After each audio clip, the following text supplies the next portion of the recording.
기도하시겠습니다. 하나님 아버지, 오늘도 우리를 말씀 앞으로 불러주시고 인도하여 주심을 감사드립니다. 이 말씀은 하나님의 능력이시고 전능하신 말씀이시고 이 말씀으로 하나님께서는 천지를 창조하셨나이다. 하나님 아버지, 이 말씀이 우리에게 선포되어질 때에 에스겔의 환상 속에 나오는 그 마른 뼈들이 살아나서 하나님의 군대가 된 것과 같이 우리의 심령 속에서도 이렇게 살아나서 여호와의 군대가 되는 역사가 있게 하여 주시옵시며, 우리가 또한 이 하나님의 말씀을 붙들고 세상 가운데 나아갈 때에 우리가 세상을 변화시키고 세상의 모든 도전과 유혹과 핍박 가운데서도 승리하게 하여 주시기를 원합니다. 우리의 모습들이 살아있는 성경이 되게 하시고 작은 예수가 되게 하여 주시고, 우리가 이 말씀으로 말씀이 육신이 되어 우리 가운데 예수님께서 오신 것처럼 이 지금 선포되어지는 이 말씀을 통하여 우리가 우리의 형상이, 우리의 몸이 하나님의 말씀이 되게 하여 주시옵시고 세상 가운데 우리가 말씀으로 나아가게 하여 주시옵소서. 예수 그리스도 이름으로 기도드리옵나이다. 아멘. 오늘도 하나님의 은혜가 우리 모두에게 가득하시기를 주님의 이름으로 축복합니다. 지난 한 주간 동안 제가 기침이 좀 심해져서 새벽 예배를 좀 쉬었는데요. 이번 주는 할 수 있을지 좀 더 지켜보고 가능하면 새벽 예배를 지키는 것을 계속해 나가도록 그렇게 하겠습니다. 이제 고린도전서입니다. 고린도전서는 이제 1절은 이렇게 시작합니다. 하나님의 뜻을 따라 그리스도 예수의 사도로 부르심을 받은 바울과 형제 소스테네는, 이렇게 시작합니다. 바울의 서신을 보면 두 가지 형태로 이렇게 서신 인사가 다르게 나타나는 경우들이 있어요. 하나는 이렇게 하나님의 뜻을 따라 그리스도 예수의 사도로 부르심을 받았다는 사도권에 대한 강조로 이렇게 나타나기도 하고, 또 다른 하나는 예수 그리스도의 종으로서 이렇게 자기 스스로를 소개하는 그런 모습으로 나타나기도 합니다. 죄인 중에 죄인, 죄인의 괴수라고 이렇게 자기를 소개하고 낮아지는 그런 모습으로 나타나기도 합니다. 그런데 이렇게 사도권을 주장하는 형식으로 나타나는 교회들의 경우에는 그 교회에 이제 이단이 들어오거나 또는 다른 잘못된 가르침들이 들어와서 교회 안에 혼란이 일어나게 되고, 그리고 바울의 사도권을 부인함으로 말미암아 바울이 가르쳤던 진리의 말씀들을 무시하는 이런 일들이 나타나게 될 때에 바울은 자기의 사도권을 주장합니다. 왜냐하면 바울의 사도권이 무너지게 되면 그러면 바울이 선포한 하나님의 말씀도 무너지게 되고 무시당하게 되기 때문에 그렇습니다. 그래서 진리의 말씀을 위하여 우리는 항상 낮아지고 겸손해져야 하지만 하나님의 말씀을 위하여 하나님께서는 우리를 영광스럽게 하셔야 하고 높이셔야 할 때가 있습니다. 그럴 때 조심해야 되는 것이 겸손입니다. 하나님께서 우리를 조금만 높이셔도 우리는 얼마나 쉽게 교만해질 수 있는지 모릅니다. 그래서 우리가 하나님께서 우리를 높이실지라도 언제든지 겸손할 수 있도록 그렇게 겸손을 붙드는 모습이 우리 가운데 늘 있어야 합니다. 고린도 교회 안에서는 이런 모든 많은 분란들이 일어나고 있는데, 그런데 이 분란이 일어나는 형태는 두 가지입니다. 하나는 뭐냐 하면 이제 헬라의 철학이 들어오는 것이죠. 헬라의 철학이 들어와서 교회 안에서 복음을 헬라의 철학으로 해석합니다. 헬라의 철학으로, 로마의 철학으로 하나님의 말씀, 진리의 말씀을 비추어 보고 판단하고 해석하게 되면 지극히 자유주의적이고 인본주의적인 그런 성경 해석이 나오게 됩니다. 그러면 성경은 그리스 로마 신화의 한 분파가 될 뿐이죠. 하나님도 그리스 로마에 나오는 수많은 신들 가운데 한 신처럼 그렇게 되어버리고, 그리고 하나님의 말씀도 인간의 머리에서 나온 그 철학 사상을 가지고 판단하게 되고 재단하게 됩니다.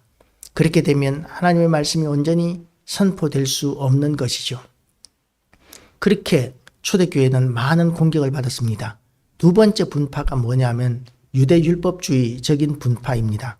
하나님께서 예수 그리스도를 보내셔서 우리를 구원하셨지만, 그러나 예수 믿는다고 예수를 믿는 것만으로 우리가 구원을 받는 것이 아니라 우리가 다 율법도 지켜야 구원을 받는다라고 주장하는 사람들이 있었던 것이죠. 그런 사람들이 주로 따르던 사람들이 이제 베드로 게바라는 이름을 가진 베드로에게 속한 자라고 주장합니다. 왜냐하면 베드로는 열심당원이었고 유대인이었기 때문이죠. 그리고 어떤 사람은 아볼로에게라고 이렇게 이야기합니다. 아볼로는 헬라 철학에 강한 그런 헬라 문화권에서 자라난 사람으로 보여집니다. 그러니까 성경을 볼 때에 이렇게 헬라 철학적인 그런 성향이 좀 있었을 것으로 생각할 수 있죠. 우리가 헬라 철학이 나쁘다는 것이 아닙니다. 헬라 철학을 가지고 하나님의 말씀을 재단하는 것이 나쁘다는 것이죠. 드라마가 나쁘고 돈이 나쁜 것이 아닙니다. 돈을 가지고 하나님을 판단하고 교회를 판단하는 것이 나쁘다는 것이죠. 우리가 항상 하나님이 우선이고 교회가 우선이어야 합니다. 그런데 헬라 철학을 공부를 했으면 그러면 그 헬라 철학을 가지고 성경을 이해할 수 있는 그런 폭이 굉장히 넓어지게 됩니다. 그런데 헬라 철학을 가지고 성경을 끼워 맞추게 되면 성경이 왜곡되게 되는 것이죠. 헬라 철학을 가지고 성경을 잘 이해하기 위해서 사색하고 고민하고 묵상하고 연구하는 이런 모습은 참 좋습니다. 그런데 헬라 철학을 가지고 이건 철학적으로 맞지 않아, 논리적으로 맞지 않아, 그러면서 성경을 자기 마음대로 재단하는 사람들은 성경을 왜곡시킵니다. 그래서 얼마 전에 지난주에 주일 오후 예배 때 우리 한국교회 많은 성도들이 광화문 광장에 가서 동성애법 그 반대를 위한 집회를 가졌었습니다. 그때의 어떤 신문에서는 이렇게 이야기했었습니다. 교회가 기독교라는 것이 사랑이어야 하는데 그런데 성적 이런 다양성을 인정하지 않는 것은 아직까지도 미개한 것이다 라고 이런 식으로 논평을 하는 그런 또한 부끄러운 일이다 뭐 이렇게 논평을 하는 신문도 본 적이 있습니다. 그 세상의 기준으로 교회를 판단하는 것이죠. 하나님께서 절대로 용납하지 않는 그런 동성애나 성적 다양성이나 이런 것들을 용납하는 것이 그것이 지성인인 것처럼 여기는 시대가 되었습니다. 이제 독일에서는 어떤 사람이든지 간에 자기가 원하는 성별을 자기가 선택하도록 그렇게 법이 바뀌었습니다. 나는 남자로 태어났지만 여자이고 싶으면 나는 여자라고 주장하면 법적으로 여자라고 그렇게 인정해 주어야 하는 것이 이제 독일법이 되어 버렸습니다. 그런데 남자가 여자가 되고 여자가 남자가 되는 것은 사람이 결정하는 것이 아닙니다. 태어날 때부터 염색체가 다르고 그리고 하나님께서 만들어주신 몸이 다릅니다. 그래서 이것은 하나님께서 결정하신 것이고 우리는 그 안에서 하나님께서 베풀어 주신 그 다양성 안에서 우리가 하나님의 은혜를 누려야 되는 것이지 우리가 원하는 대로 하나님께서 만들어 놓으신 그 창조 질서를 정면으로 거스르면서까지 우리의 자유를 하나님 위에 두는 것은 합당하지 않은 것이죠. 그렇게 세상은 자꾸만 하나님보다 자기들의 생각이 우선되는 것처럼 여기는 시대가 되어버렸습니다. 그런데 그런 시대가 지금 이 시대만 그런 것이 아니라 성경이 처음 교회가 처음 세워지고 성경이 처음 기록되던 그 초대교회 시대에도 당연히 있었던 것이죠. 그리고 그 이전 구약 성경 시대에도 이와 같은 일들은 굉장히 많이 있었습니다. 그래서 사람은 하나님께서 만들어 놓으신 법을 벗어나서 방탕한 것을 원하는 그런 문화들을 그런 죄성들을 아담의 원죄 이후로 끊임없이 가지고 왔었던 것이죠. 그래서 우리는 늘 하나님의 말씀 가운데로 나아가야 합니다. 내 생각도 하나님의 말씀에 일치시키는 것이 필요합니다. 획일적으로 되라는 것이 아닙니다. 남자는 남자로서, 여자는 여자로서, 또는 헬라인은 헬라인으로서, 유대인은 유대인으로서 다양한 지식과 성향과 실력들을 가지고 있는데 그런 실력들을 전부 다 무시하라는 것이 아닙니다. 그런 것들은 다양하게 그렇게 사용되어질 수 있는 것이죠. 사람들이 생각하기에 이건 고쳐야 돼 하는 그런 문제를조차도 교회 안에서 하나님의 손에 붙들리면 하나님의 은혜 가운데서 요긴하게 쓰임 받게 되는 그런 경우들이 굉장히 많이 있습니다. 그래서 우리는 하나님의 손에 우리를 맡겨야 하고 하나님께서 우리에게 주신 이런 다양성들을 무조건 고치는 것이 아니라 예수 그리스도의 성품으로 바뀌어져 나가야 합니다. 예수 그리스도의 성품 안에는 수많은 다양성이 있습니다. 그 수많은 다양성을 우리는 그리스도 안에서 하나님의 은혜 가운데서 다양성을 누릴 수 있지만, 그러나 하나님의 창조 질서를 우리가 무너뜨리는 다양성은 인정할 수 없습니다. 남자는 남자로서, 여자는 여자로서, 하나님은 하나님으로서 인정하는, 변함없는 진리에 대해서는 인정하는 것이 필요한데, 그런데 지금 이 시대뿐만 아니라 그리스도 로마 시대, 그리고 지금 고린도 교회에도 이와 같은 너무나 다양한 신들을 숭배하는 이런 영향들이 있었던 것이죠. 그 고린도의 유적들을 보면 자기 신들의 이 이름들을 써놓고 나는 아프로디테의 것, 또는 뭐 나는 누구누구의 것, 이런 식으로 자기를 누구의 것이라고 이렇게 써놓은 글귀들이 굉장히 많이 있습니다. 그래서 사람들은 자기가 섬기는 신의 소유물인 것으로 여기는 것이죠. 그런데 그런 문화가 들어와서 교회 안에서 우리는 하나님의 것이라고 여기는 것은 참으로 좋은 현상입니다. 우리나라 처음 기독교가 들어왔을 때 우리나라 사람들이 한글 모르는 사람도 굉장히 많았었습니다. 그래서 그분들은 덮어놓고 믿을 수밖에 없었고, 교회 나와서 목사님의 설교를 듣는 것으로 그의 모든 지식이 그 한계를 결정 지을 수밖에 없었던 것이죠. 목사님들도 지금처럼 이렇게 많은 공부를 한 목사님들이 아닙니다. 그분들도 부족한 가운데서 성경을 가지고, 부족한 자료를 가지고 말씀을 열심히 준비했지만 지금의 기준으로 보면 너무나 부족한 설교자들이었습니다. 그런데도 불구하고 우리나라에서 기독교가 꽃 피울 수 있었던 토양 가운데 하나가 뭐가 있었느냐 하면, 이 우리나라는 토착신앙을 섬기던 문화가 있었어요. 토착신앙, 그러니까 무당이라든지 점쟁이라든지 이런 것들에 대해서 터부시하는 것은 조심하는, 부정타지 않게 하는, 또한 복종하는 이런 문화가 있었습니다. 그러니까 교회가 질서가 세워지게 되고, 그리고 하나님의 말씀이 선포되어지면 그대로 받아들이는 이런 문화가 있었기 때문에, 그런 문화가, 그러니까 그런 우상을 섬기던 미신적인 문화가 교회 안에 들어오면서 교회 안에서 하나님을 향해서 그 문화가 쓰임받게 되니까 오히려 교회가 견고하게 세워지고 복음이 힘있게 전파되어지는 그런 좋은 영향을 끼치게 되었었습니다. 그런데 그런 문화가 이제는 점점 더 이제 교회의 진리의 말씀을 넘어서는 경우들도 생겨나게 됐죠. 대표적인 경우가 뭐냐면 기복주의적인 신앙이었습니다.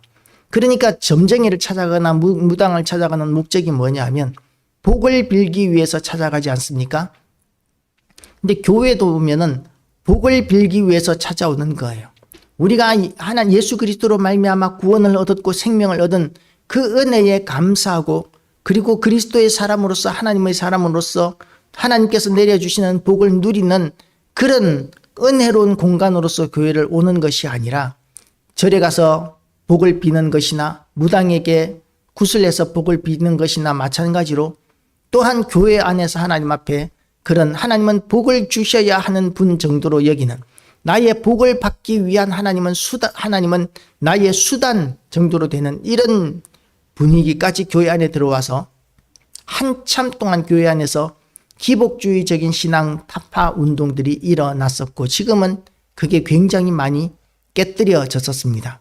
물론 안 깨뜨려진 교회들도 있지만 어쨌든 그런 기복주의적인 문화가 사실은 더 많은 사람들을 교회 안으로 불러들이기도 했었습니다. 잘못된 것이기는 했었지만, 그리고 그 사람들이 성숙되어져 가면서 교회에 많은 일꾼들이 일어나게 되기도 했었던 것이죠. 그러나 그렇다고 할지라도 기복주의적인 잘못된 신앙은 고쳐야 하는 것입니다.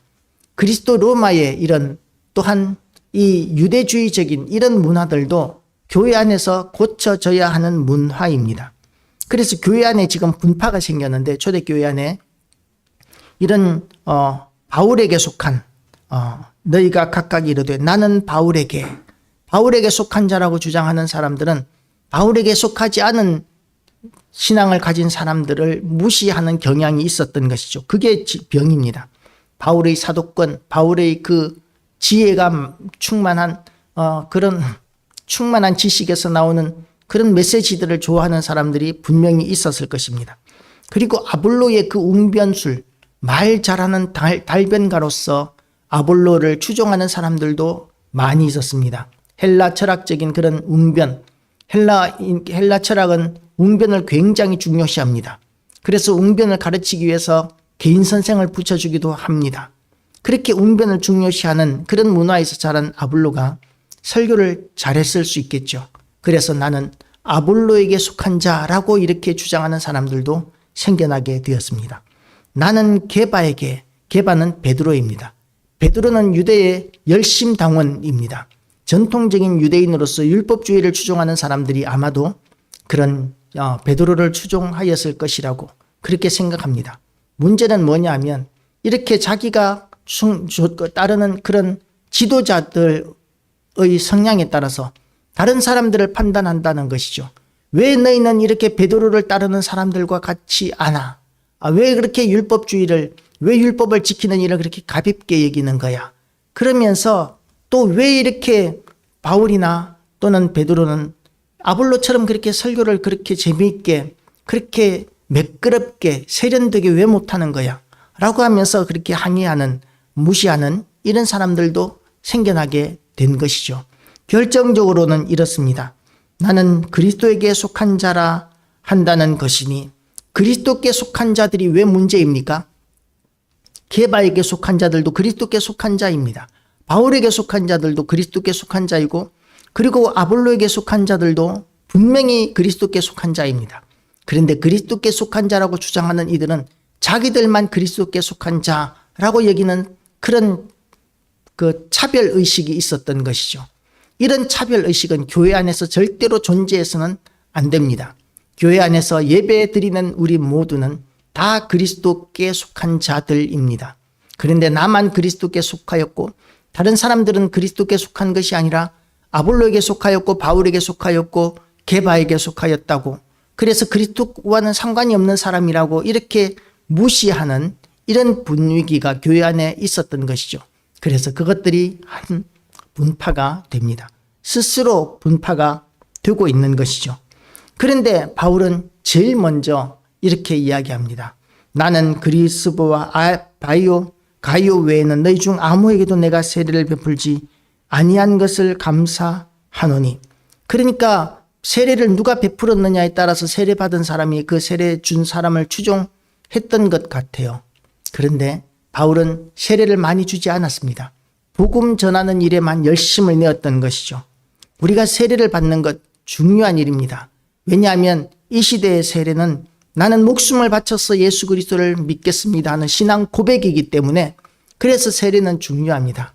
그런데 세례를 베푸는 일에 열심을 내지 않았던 이유가 뭐냐 하면 세례보다도 더 중요한 것이 복음을 전하는 일이라고 바울은 생각했기 때문이었습니다. 지금 우리가 중요한 것이 뭐냐 하면 우리가 복음 전하는 일, 예수 그리스도 아래서 하나 되는 것이 정말 중요하다는 것을 우리는 인식해야 합니다. 오늘 이 고린도 교회가 분열되고 있는 이유가 뭐냐 하면 하나님의 말씀인 진리를 중심으로 모이는 것이 아니라 사람을 중심으로 모이고 있기 때문에 지금 분열이 일어나고 있다는 것입니다. 사람을 중심으로, 교회 안에는 사람을 중심으로 모이는 것이 있어서는 안 됩니다. 하나님이 주인이십니다. 하나님이 교회의 주인이시고 예수 그리스도로 말미암아 교회가 세워졌는데 그런데 우리가 자꾸만 틈만 나면 사람을 추종하고 저 사람은 하나님의 직통 계시를 받았을 거야. 저 사람은 거의 하나님과 통하는 사람이기 때문에 저 사람의 말은 무조건 들어야 돼. 뭐 이런 식으로 요즘 그런 말을 그런 경우를 뭐라고 이야기하느냐 하면 가스라이팅이라고 이야기를 합니다. 스스로 가스라이팅이 되는 것이죠. 어떤 사람은 강압적으로 가스라이팅을 하기도 합니다. 그런데 우리는 사람에게 그렇게 가스라이팅 되거나 해서는 안 되는 것이죠. 우리는 오직 예수 그리스도께 속한 사람들이고 하나님께 속한 사람들이기 때문에 우리는 개인이나 성격이 건강하지 않게 집중하는 개인이나 이런 여러 가지 성향에 이렇게 집중하는 것이 아니라 예수 그리스도께 하나님께 집중하는 그것이 교회가 하나 되는 그런 비결입니다. 오늘 본문은 또한 우리에게 교회가 하나 되어야 하는 것을 이야기하면서 뭐라고 이야기하느냐 하면 사명에 집중할 때에 우리는 하나가 될 수 있다고 이야기하고 있습니다. 사명에 집중하는 것. 하나님께서 우리를 이 땅에 남겨두신 이유가 우리에게 주신 사명 때문입니다. 우리에게 주신 사명은 은퇴가 없습니다. 하나님 나라에 갈 때까지 우리는 사명 감당하는 존재로 부르심을 받았습니다. 그리고 우리 모든 믿는 자들은 그 사명 안에서 하나가 되어야 하는 사람들입니다. 사명 안에서 우리는 하나입니다. 그런데 그 사명이 아니라 자기의 사리사욕이나 어떤 이해관계나 이런 것들을 우선 앞세우기 시작하면 교회에 분열이 생기게 됩니다. 왜 저 사람은 차별하는 거야? 왜 나는 불리한 일을 하는 거야? 그러면서 우리가 다른 사람과 나를 비교하기 시작하면 교회 안에서 분란이 생기고 분쟁이 일어날 수 있습니다. 왜 그토록 열심히 오랫동안 섬겼는데 나는 장로 안 시켜주는 거야? 나는 왜 권사 안 시켜주는 거야? 그러면서 다른 사람들 원망하고 교회를 원망하고 그러는 경우들이 생기는 것이죠. 그러면 이제 또 그 사람을 따라서 다른 사람들도 맞아 교회가 이번에는 너무 심했어. 그러면서 그렇게 교회에 험담하는 그런 사람들의 무리가 생겨나기도 합니다. 그런데 우리는 사명에 집중해야 합니다. 우리가 사명 감당하고 충성하는 일에 선한 경쟁을 해야 된다는 것이죠. 어떻게 선한 경쟁을 해야 하느냐 하면 운동장에서 경주하는 사람처럼 선한 경쟁을 해야 합니다. 운동장에서 다름질하는 사람들을 보면, 경주하는 사람들을 보면 열심히 달립니다. 죽을 힘을 다해서 달리는데 제일 앞서가는 사람이 뒤를 돌아보면서 자기 뒤에 오는 사람들을 보고 왜 나만큼 빨리 못 달리느냐고 이렇게 손가락질하면서 달릴 틈이 없습니다. 그 사람은 이 결승점을 지날 때까지 죽을 힘을 다해서 뒤돌아보지 않고 달려야 합니다. 우리 성도들의 삶이 그러해야 한다는 것이죠. 목적지에 도달할 때까지 우리는 죽을 힘을 다해서 달려야 하는 것이지, 주변에 다른 사람들이 나만큼 못 따라온다고 해서 내가 그들을 무시하거나 멸시하거나 판단해서는 안 된다는 것이죠. 그렇게 되면 교회에 분란이 생기고 분열이 생기게 되어 있습니다. 우리는 그리스도 안에서 하나가 되어야 합니다. 그리고 또한 하나님께서 우리에게 베풀어 주신 그 일들을 우리가 돌아봐야 합니다. 내가 이 땅에서 뭔가 교회를 위해서, 복음을 위해서, 성도들을 위해서 뭔가 작은 일을 하게 되면 그걸 드러내기를 원합니다. 자랑하고 싶어집니다. 그런데 드러내고 자랑하는 이 모든 것들이 참으로 우리가 우리 스스로를 높이는 교만한 일이 될 수 있고 그것이 분열을 일으키게 됩니다. 내가 한 거 자랑하는 거 다른 사람들이 아무도 좋아하지 않아요. 누가 좋아하겠습니까? 그것을 요즘 말로 이야기하면 자뻑이라고 이야기하죠. 자뻑이라고 이야기하는데 그렇게 자기 스스로를 자랑하는 것을 좋아할 만한 사람은 아무도 없습니다. 그래서 우리는 교회 안에서 스스로를 자랑하는 이런 일을 지극히 조심해야 합니다.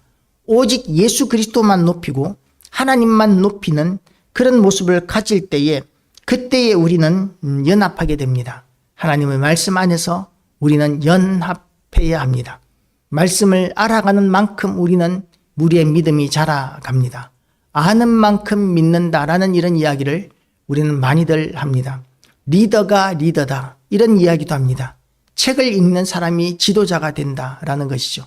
그러니까 하나님의 말씀을 많이 읽는 사람, 많이 아는 사람, 하나님을 알아가는 지식에 자라가는 일에 열심을 내는 사람들이 교회의 지도자가 되어야 하고, 그리고 또한 그런 열심 있는 사람들에 의해서 하나님께서는 사명 감당하기를 원하시는 것입니다.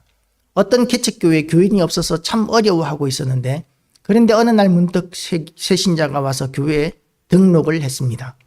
그래서 너무 기쁘고 감사해서 그 목사님이 어떻게 돼서 우리 이렇게 초라한 교회까지 오시게 되었습니까? 라고 이렇게 물었더니 그 새신자가 하는 이야기가 뭐냐면, 얼마 전에 점집에 갔더니 그 점집에서 점쟁이가 하는 말이 나는 꼭 저 교회 다녀야 산다고 그렇게 이야기해서, 그래서 점쟁이 말 때문에 교회 오게 되었습니다. 라고 이렇게 이야기를 하는 거예요. 사실 그 말은 맞습니다. 이 세상의 모든 사람들은 교회에 와야 예수 그리스도를 믿어야 구원을 얻고 생명을 얻게 되어 있습니다. 점쟁이가 맞는 말을 한 거예요. 그래서 너무 고마워서 그 목사님이 음료수 사들고 그 점쟁이를 찾아갔습니다. 점쟁이를 찾아가서 어떻게 해서 그 사람을 우리 교회에 보내시게 됐습니까? 라고 이렇게 인사를 했더니 그 점쟁이가 하는 말이 뭐냐면, 같은 업종에 종사하는 사람들끼리 서로 도와야지요. 이렇게 이야기를 하더라는 것이죠. 그걸 하나님께서 기뻐하시겠습니까? 점쟁이가 교회를 돕고 교회가 점쟁이를 찾아가고 이러는 일들을 하나님께서 기뻐하시겠습니까? 절대로 기뻐하실 수 없는 일입니다. 하나님께서는 복음 전하는 사명을 우리에게 주셨습니다. 천사도 흠모하리라 우리가 찬송하지 않습니까? 천사도 흠모하지만 그렇지만 천사에게 복음 전하는 사명을 주시는 것이 아니라 우리에게 복음 전하는 사명을 주셨고 사명 감당할 사명을 우리에게 주셨습니다. 그래서 다른 사람들에게 그렇게 우리가 미뤄서는 안 되는 것이죠. 우리는 오직 예수 그리스도 안에서 우리는 말씀 안에서 사명 중심으로 우리는 그렇게 하나가 되어 가야 합니다. 교회가 분열되면은 그러면 교회는 무너지는 것은 순식간입니다. 교회가 무너지는 것은 너무나 쉽습니다. 다른 곳은 예를 들어서 기업이나 이런 곳을 보면 경영권 분쟁이 일어나는 경우들이 있어요. 경영권 분쟁이 일어난다고 해서 그 회사가 무너지거나 망하지 않습니다. 그냥 영업만 잘 되고 사업만 잘 되면 돼요. 단지 경영권 분쟁을 그 지도자들끼리 간부들끼리 하는 것일 뿐이죠. 그 경영권 분쟁을 하게 되면 어떤 현상이 생기느냐 하면 서로 더 많은 지분을 확보하기 위해서 막 주식을 사들이기 때문에 주가가 오히려 올라가고 때로는 회사가 분쟁 때문에 더 잘 되는 경우들도 있습니다. 그런데 교회는 어떻습니까? 교회는 분열되면 끝입니다. 무너집니다. 그래서 어떤 목사님은 이런 이야기를 합니다. 교회에서 선한 일을 하기 위해서 분쟁을 해야 한다면 차라리 선한 일을 하지 않는 것이 낫다라는 것이죠. 아무리 좋은 일이라 할지라도 싸워가면서 할 만큼 가치 있는 일은 없다. 그것이 교회의 특징입니다. 왜냐하면 싸우는 순간 교회가 행하는 모든 착한 일들, 선한 일들도 의미 없는 것이 되어버리고 교회가 무너져 버리게 되어 있기 때문에 그렇습니다. 그래서 우리는 하나가 되어야 합니다. 예수 그리스도 성부, 성자, 성령 이 삼위일체 하나님이 하나이신 것처럼 우리 교회와 성도들도 주 안에서 하나여야 합니다. 하나로 하나님께서 부르셨습니다. 각자의 은사들을 하나님께서 우리에게 다양하게 주셨지만 예수 그리스도로 하나고 말씀 안에서 하나가 되어야 합니다. 그리고 우리에게 주신 그 다양한 은사들을 사용해서 우리는 사명을 감당하고 교회를 힘있게 세워 나가야 하는 것이지 우리가 그런 하나님께서 우리에게 베풀어 주신 모든 다양성들을 무시하는 것은 아니죠. 그러나 그런 다양성을 인정해야 한다고 해서 진리의 말씀까지도 우리가 포기해서는 절대로 안 된다는 사실을 인식하고 우리가 교회와 성도들이 서로 연합하고 하나가 되기를 더욱더 힘쓰는 그런 아름다운 문화를 만들어 나가게 되시기를 주님의 이름으로 축복합니다. 기도하시겠습니다. 하나님 아버지, 오늘도 우리에게 은혜의 말씀 허락하여 주심을 감사드립니다. 오늘도 우리가 같은 마음, 같은 뜻, 같은 열매를 맺게 하여 주시옵시고 우리가 하나님의 나라와 그 영광을 위하여 충성하는 모든 일들 가운데서 실망하거나 낭망하지 아니하며 우리가 행하는 모든 충성된 일들이 오직 하나님께 영광이 되고 하늘에 풍성한 상이 쌓인다는 그런 믿음을 우리가 붙들고 나아가게 하여 주시옵소서. 이 땅에서의 상을 바라보는 것이 아니라 영원하신 하나님 나라에서 영원히 누릴 상을 바라보고 세상 끝과는 비교할 수 없는 그 영광스러운 하나님의 상을 기대하면서 우리가 이 땅에서 달려갈 길을 최선을 다해서 죽을 힘을 다해서 끝까지 달려나가는 우리 교회와 성도들 다 되게 하여 주시옵소서. 감사드리오며 예수 그리스도 이름으로 기도드리옵나이다. 아멘. 찬송